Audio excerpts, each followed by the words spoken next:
साथियों, हम बड़ी आसानी से इस जन्म में जो हमारे साथ में हो रहा है उसका पूरा का पूरा दारोमदार पिछले जन्म के अपने कर्मों पर डाल देते हैं।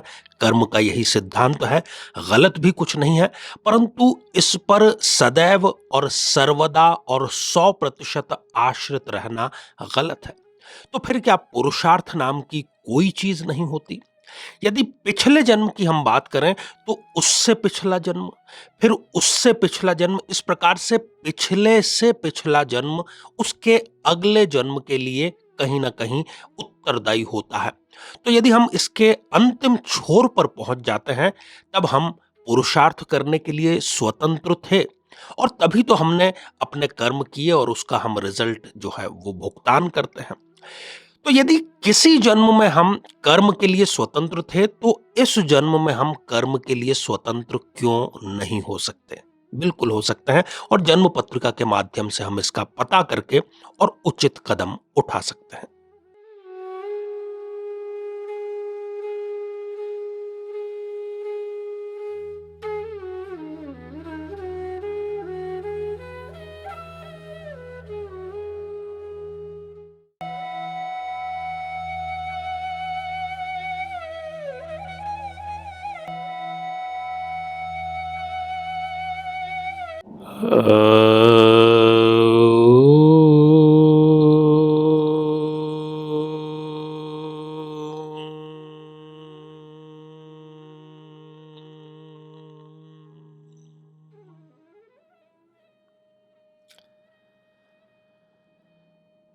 मेरे बहुत ही प्रिय और बेहद सम्मानित साथियों, हृदय की असीम गहराइयों से अभिनंदन, बहुत बहुत हार्दिक स्वागत।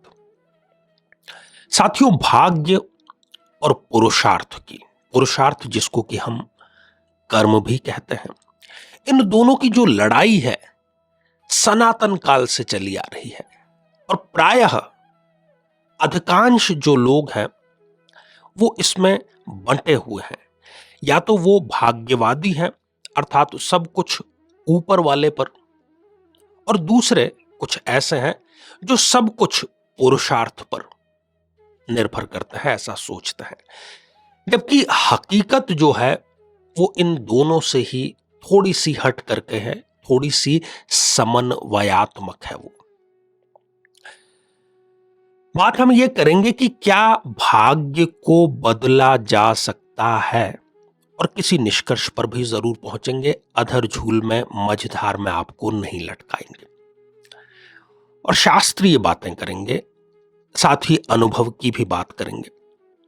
तो क्या हम अपने भाग्य को बदल सकते हैं? जी हां, उसका क्या फॉर्मूला है वो भी आपको बतलाएंगे। सबसे पहले बात कर लेते हैं, बहुत सी कहानियां लोक जीवन में हम देखते हैं कि ज्यादातर लोगों का तो यही बिलीव होता है कि भाग्य जो है वो पूर्व निर्धारित है, और ऊपर वाला जो है उसने सब कुछ पहले से ही फिक्स किया हुआ है। ऊपर वाले की आज्ञा के बिना एक पत्ता भी नहीं हिलता, मनुष्य के हाथ में कुछ नहीं है। तो फिर इसके विरुद्ध ये तर्क दिया जाता है कि जब ऊपर वाले के हाथ में सब कुछ है, हमारे हाथ में कुछ भी नहीं है, तो जो हत्याएं हो रही है, जो किसी के ऊपर दुष्कर्म हो रहा है, कहीं पर अत्याचार हो रहा है, कहीं पर गरीबी की मार है, तो ये सब भी क्या ऊपर वाला ही कर रहा है? अगर सब कुछ पूर्व निर्धारित है तो फिर ये भी बातें की जाती है, और हम अनुभव में ये भी पाते हैं कि हमारे आसपास हम देखते हैं कि कोई अयोग्य व्यक्ति है, नालायक व्यक्ति है, चरित्र का भी खराब है, मेहनत भी नहीं करता है, परंतु उसके पास में सुख के सभी साधन हैं, अपनी जिंदगी वो बहुत अच्छे से बिता रहा है। इसके ठीक विपरीत कोई सच्चरित्र व्यक्ति है, मेहनत भी करता है, परंतु उसके फाके पड़े हुए हैं।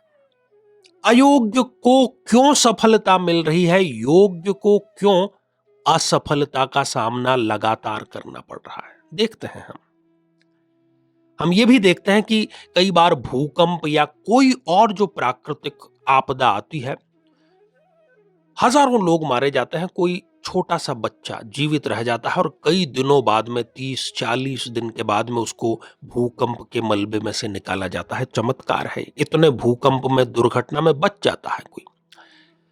और कोई बहुत मामूली सी चोट, हम ये भी देखते हैं कि बाथरूम में कोई फिसल करके गिरा और उसके चोट लगी और बस खत्म हो गया वो। इसका क्या कारण है? इसका क्या कारण है कि कोई व्यक्ति सड़क के किनारे जन्म लेता है, उसके जीवन में संघर्ष अधिक होते हैं। इसका क्या कारण है कि कोई व्यक्ति महल में जन्म लेता है और बॉर्न विद सिल्वर स्पून जो हम कहते हैं। तो जब हमें किसी बात का, किसी घटना का कारण नहीं पता होता है या असमंजस की स्थिति होती है, तो हम बड़ी आसानी से कह देते हैं कि ये सब ऊपर वाले ने किया है, इसका ही कोई कारण हमारी समझ के बाहर होता है, तो हम यही आश्रय लेते हैं।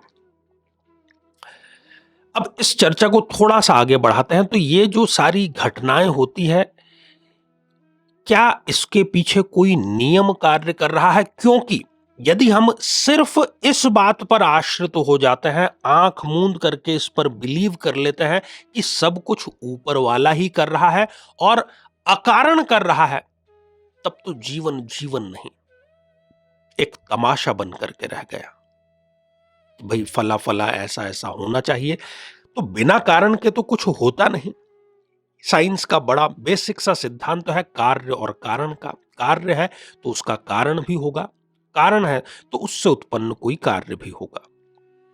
एक और बात यहां पर समझने वाली है, फिर इसको हम बहुत ही सारगर्भित रूप से बात करेंगे कि एक व्यक्ति जो कि भाग्यवादी है, भाग्य पर अंधविश्वास करता है, परंतु यदि वो भाग्य के सहारे बार बार रहकर असफल हो रहा है, तो अंत में जाकर के उसकी विचारधारा कर्मशील हो जाएगी, पुरुषार्थ वाली हो जाएगी। वो भी ये सोचने पर मजबूर होगा कि भाई भाग्य जैसी तो कोई चीज नहीं होती, पुरुषार्थ से ही कुछ ना कुछ हासिल करना पड़ेगा। अब इसके ठीक विपरीत कोई एक व्यक्ति जो प्रबल कर्मशील है, प्रबल पुरुषार्थी है, कर्म किए जा रहा है, किए जा रहा है, किए जा रहा है, परंतु अगर उसको रिजल्ट नहीं मिल रहा, लगातार असफलता मिल रही है, तो अंत में वो भी भाग्यवादी हो जाएगा। ये बड़ा विरोधाभास है कि जो भाग्यवादी है वो पुरुषार्थवादी बन जाता है और जो पुरुषार्थवादी है वो भी लगातार असफलताएं रहने पर भाग्यवादी बन जाता है।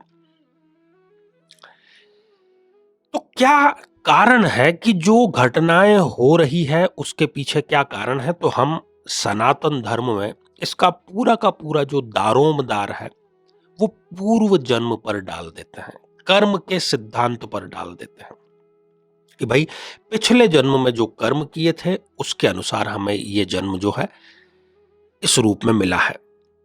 और चाहे व्यक्ति आस्तिक हो या नास्तिक हो, कार्य और कारण सिद्धांत, कर्म के सिद्धांत पर दोनों बिलीव करते हैं।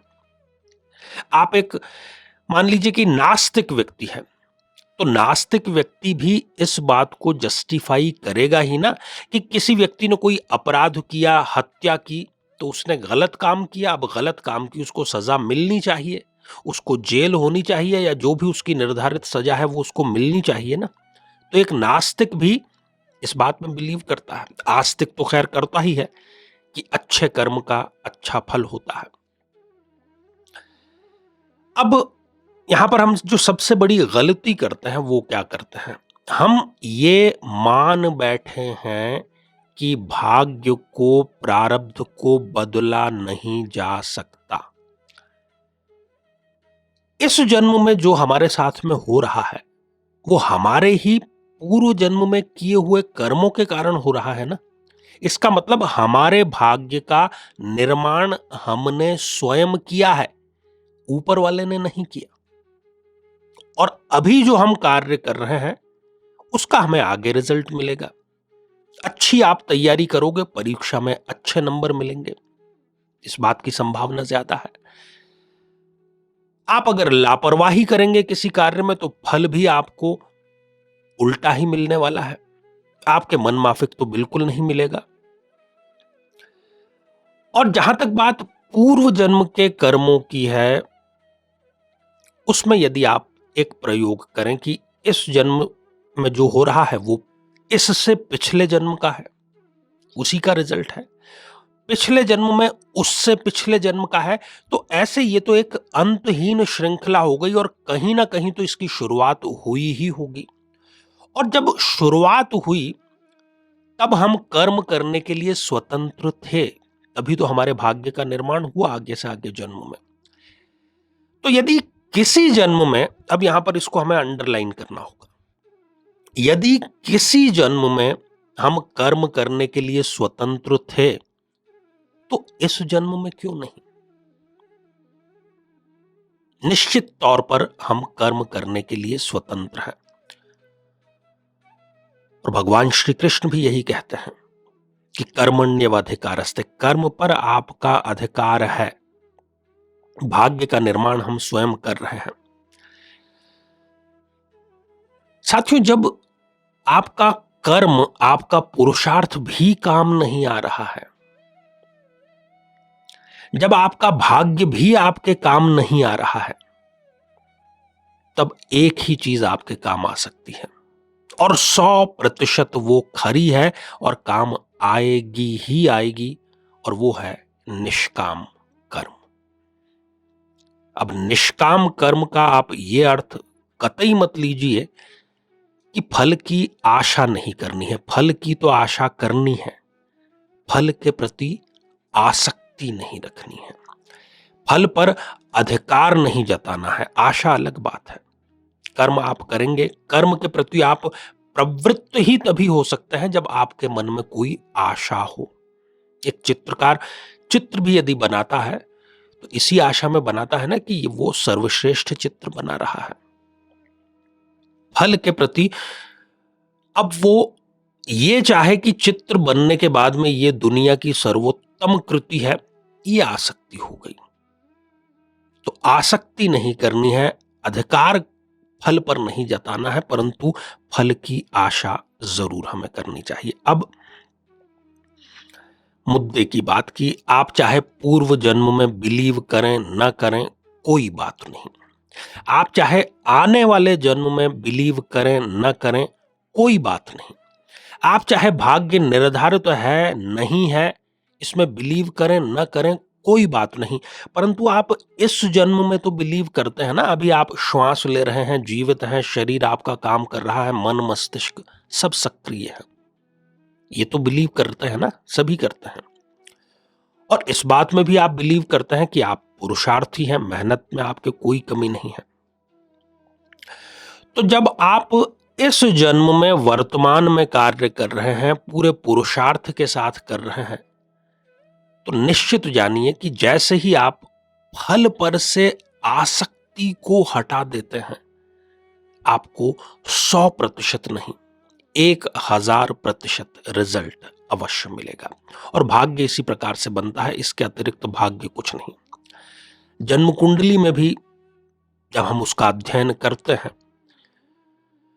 तो पिछले जन्म के जो कार्य हैं वो दिखाई देते हैं, क्योंकि शनि की जो स्थिति है बहुत अच्छी हो, गुरुदेव की स्थिति बहुत अच्छी हो, उच्च की हो, स्वग्रही हो, केंद्र में त्रिकोण में हो, डिग्रियां भी अच्छी हो, तो ये निश्चित तौर पर कहा जा सकता है कि पिछले जन्म के कर्म बहुत अच्छे थे। जन्म कुंडली, ग्रह, भाव, इन सब के माध्यम से हम संकेत प्राप्त करते हैं कि जो आने वाला समय है उसमें क्या संभावना है, दुख की है या सुख की है, पर उसके निमित्त हमें कदम तो स्वयं बढ़ाने पड़ते हैं। तो भावार्थ और निष्कर्ष यही है कि भाग्य या जीवन कोई खेल तमाशा नहीं कि सब कुछ पूर्व निर्धारित है और बिना किसी कारण के पूर्व निर्धारित है। पूर्व निर्धारित यदि है तो भी वो हमारे हाथ में ही है। हम वर्तमान में यदि निष्काम कर्म का सिद्धांत अपना लेते हैं तो हम भाग्य को बदल करके रखते जरूर हैं। तो साथियों, आज के लिए केवल इतना ही। और इसी मंगल कामना के साथ में कि आप सभी स्वस्थ, समृद्ध और शांतिपूर्वक जीवन व्यतीत करें। नमस्कार।